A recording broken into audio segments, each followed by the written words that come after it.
On the way into the school in Ojai after the morning walk, there was a sandwich board sign by the massage place that's next to the school for the work. And it says something about learn how to love the space between where you are now and where you are going. And I thought that was really cool. I was like, what? No, learn how to love the space between where you are now and where you are going. I think it's literally learn how to love where you are now, but not as a static, here is where I will always be, but as a like, oh, here is where I am today, and I'm moving in that direction. And said another way, because I always enjoy that, it's the difference between measuring the gap versus the gain. So most of us measure the gap. So if we'll borrow marathon, which apparently I forgot my annual marathon posting this weekend because I was busy, but the New York City Marathon always reminds me of all the things. So it's 26.2 miles. If at mile 1, you're telling yourself 25.2 miles, and at mile 2, you're telling yourself 24.2 miles, it might work. But most people, and certainly when I ran it, was like first mile down, mile 3 done, mile 5 done, mile 8 done, mile 10 done. We're almost halfway. 12.1, we are halfway. Like it was, for most of us, I don't know, Pete, if I've ever told you, I did a Kickstarter campaign years ago for a dance studio. It was like my pole dance studio, but like spiritual version. And it was $15,000, which at the time was the equivalent of 10 million. Like literally same story. Like sometimes when I'm like, stressed about finances, because, I cost more than 5K a month these days. Like my rent is 5K. So then it's like, it's more like 20K to pay everyone and myself. Wow. At that time, 15K was the equivalent of like 10 million. And so recently, when sometimes I'm like, I don't like my cash flow, it's helpful to show my brain everything is relative. Everything is relative. If you've made a stretch, air quotes, before, you do it again. Everybody was like, this sounds great. You're like spiritual, but like pole dance, but no mirrors on the wall. Like everybody's like, great idea, Serena. When you're like, hello, will you please donate money? Now it's a different conversation. I celebrated every single dollar. The first friend who donated $250. And I was like, yes, we are 250 already. And genuinely, you guys, every $5 donation, I was thrilled, honored. I like bathed in the energy of a friend I went to high school with gave me $5, and they have 4 fucking kids. And I don't know how much they make, but I don't think it's a lot. That is such a privilege that they would invest in my dream at the $5 level. There's a version of me who would be like, $5 is not going to get me to 15,000. I didn't let that version come to the party.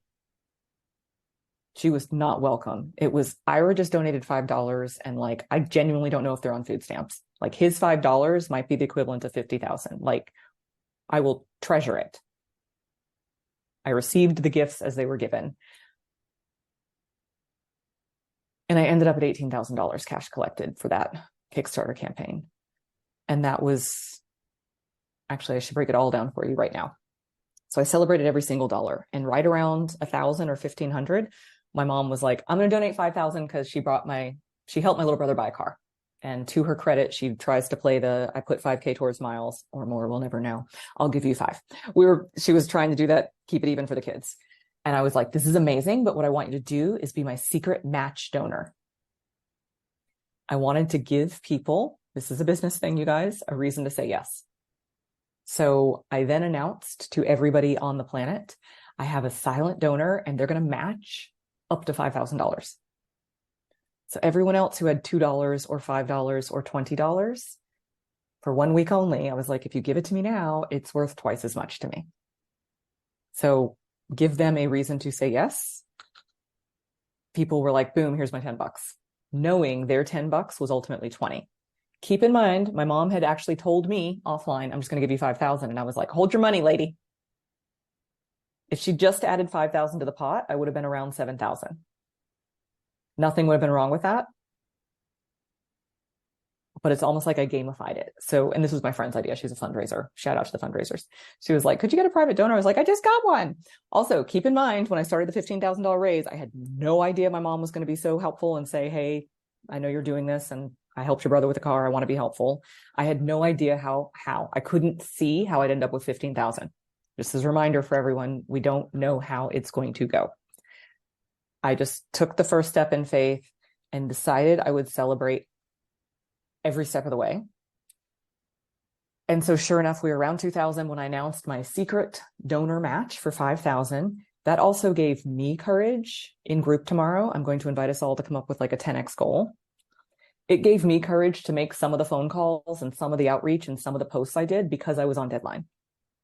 So just so we're clear, I was scared the whole fucking time and I was asking people to donate money to my dance studio.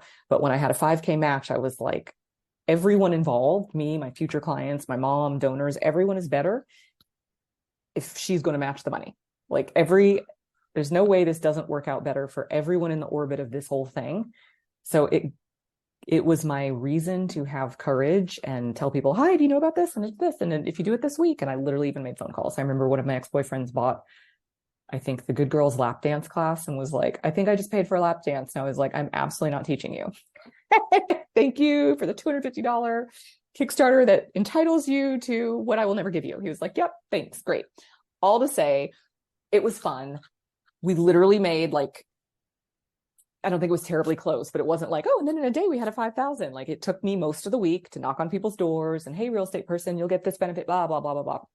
And then I was like, boom, we hit our 5K. And so we went from 2 to like 7-ish to 12. And then everybody could see the finish line. So then people who'd already donated more. They told their friends. Like momentum is real. And I think that's why it's so hard to get started again and again, because we see the gap and we want to measure the gain. How much have we gained? How much have we done already? And the brain will default to the gap sometimes and be like, we're not there yet. We want to kill all the debt next month. And it's like, hey, we are going to kill all the debt. And we're never going to be there. But let's also measure the gain so that we have a more powerful fuel in the vehicle that we're driving as you are going where you are going.